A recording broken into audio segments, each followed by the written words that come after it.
Good morning. Thanks for coming to my video. Today I'm going to show you how to make this pretty card. I've just given it my own name and I'm calling it a double flap card because it has one flap and then another flap. And thanks to Barbara for giving us a challenge this week to come up with a card that has a flap. So this is what I came up with and I'll show you how I made it.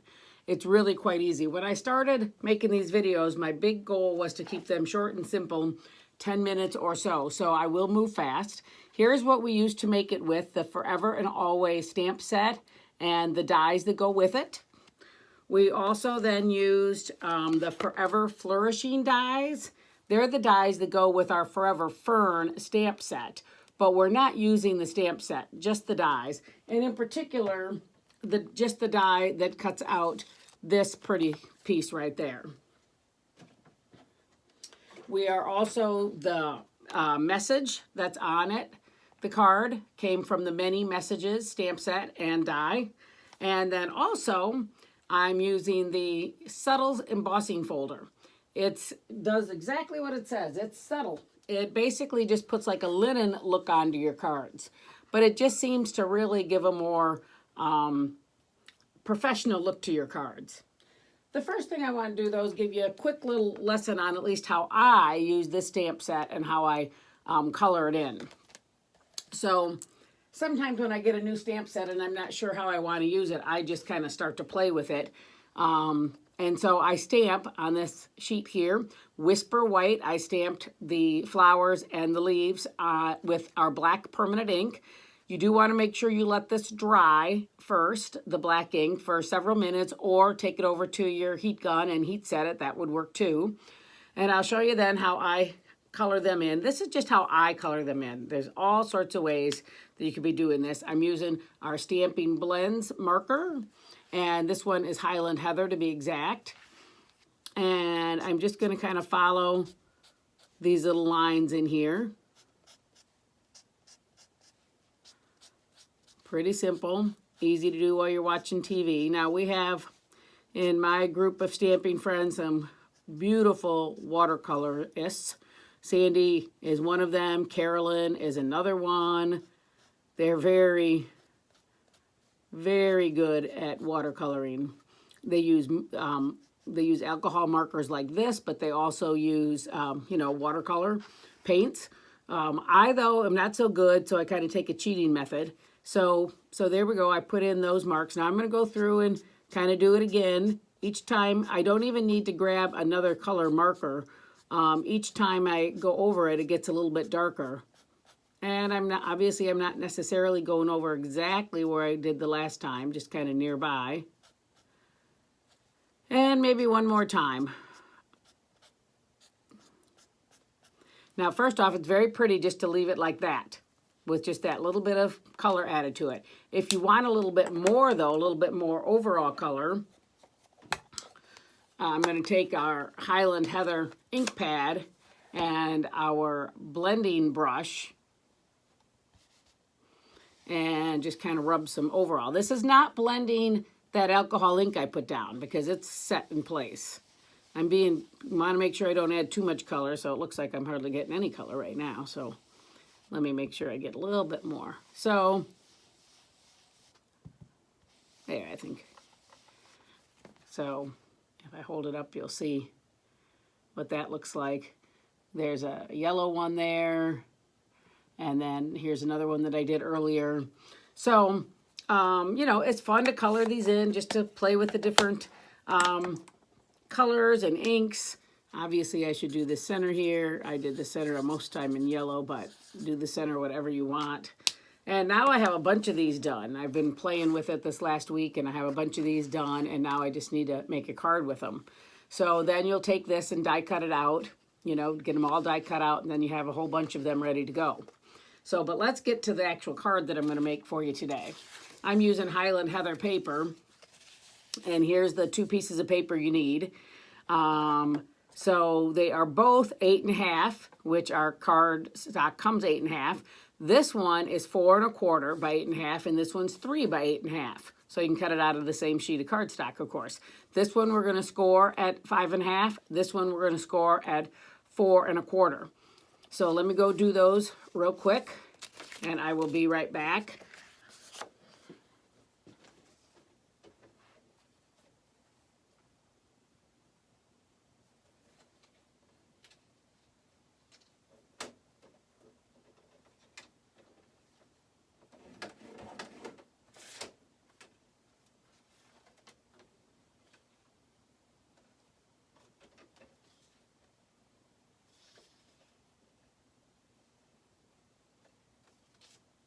I already lost one of my papers.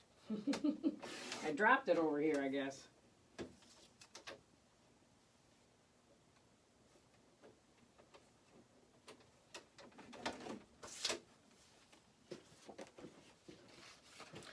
There we go. So now I'm back. So this one, as I said, is scored at 5.5. So I'm going to fold this up. So now you probably figured out it ends up being exactly like an A2 card, 4.5, 4.25 by 5.5. And obviously the bone folder really comes in handy right here. This one this one was just scored at 4.25, score it right in half. I'm sure you're already starting to see how this is going to go together. It's going to go like this. But let me add some things to it first so you can see how easy that is. So I've already have some of our designer paper cut. We do not currently sell this. In fact, it may not be Stampin' Up! Even, but you may have black and white paper in your stash. Stampin' Up! Is selling some pretty black and white paper right now, okay, on page 11 of our mini catalog, and it's called True Love Designer Series Paper. So this would be great. I like having black and white paper in my stash. It seems like I reach for it often. So this piece is going to go right here. And this piece is going to go right here. So let me get those.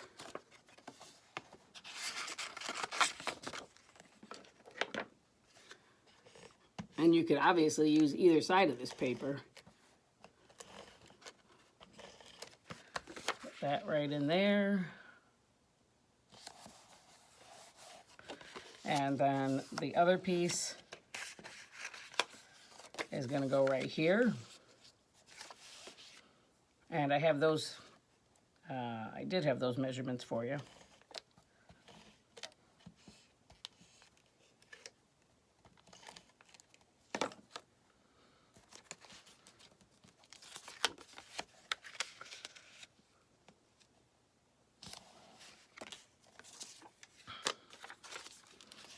Put it right here for you. This piece of paper is 4 1/16 by 5 5/16. I do not cut them a full 1/4 inch shorter. If you'll notice, I just cut them 3/16 shorter, smaller than the overall piece. I've been doing that for quite some time. It leaves a little bit smaller edge here, border, but I've always liked that. And then this piece is 4 1/16 by 2 and I don't know if that says 13/16. Again, if your normal way to cut is going a 1/4 inch less, that's fine. I just do only 3/16.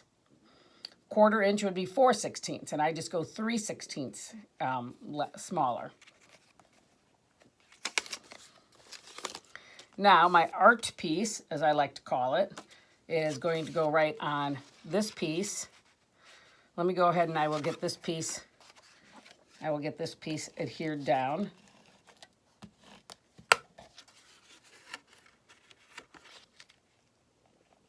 And I'm kind of going to center it.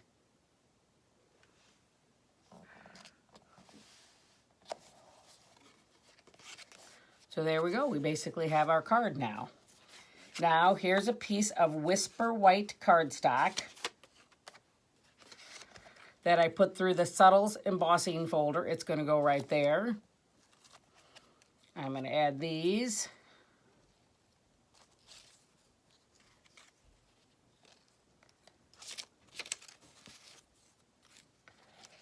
Something like this. These are a little bit too big though, so I'll have to cut these down a little bit. And then it's going to leave me with these little pieces that I'll bet you I can find a use for later on. What I might do with this is just stick this back in the die cut case.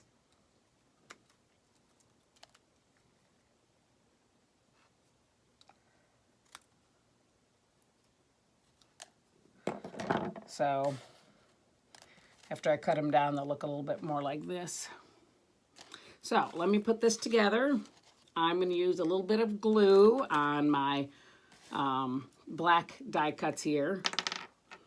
And some of you might say, well, you know, leaves aren't black, and true, but let's look at artwork. Let's look at art. It's all art, so you can make whatever color you want. And obviously,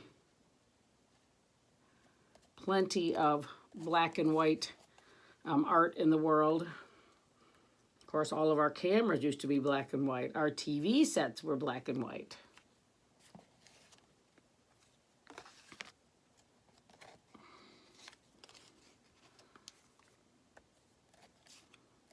This flower, maybe I'll put that up on dimensionals. And since I have the dimensionals out, I think I will, the happy birthday message, I think I'll put some dimensionals on the back of that too. Oh, geez.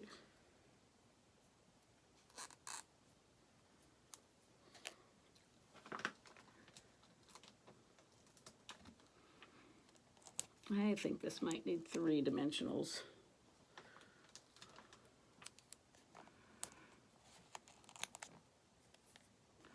I think I've told you before, my husband is always asking me, what are those little hexagon things I'm always seeing everywhere around the house?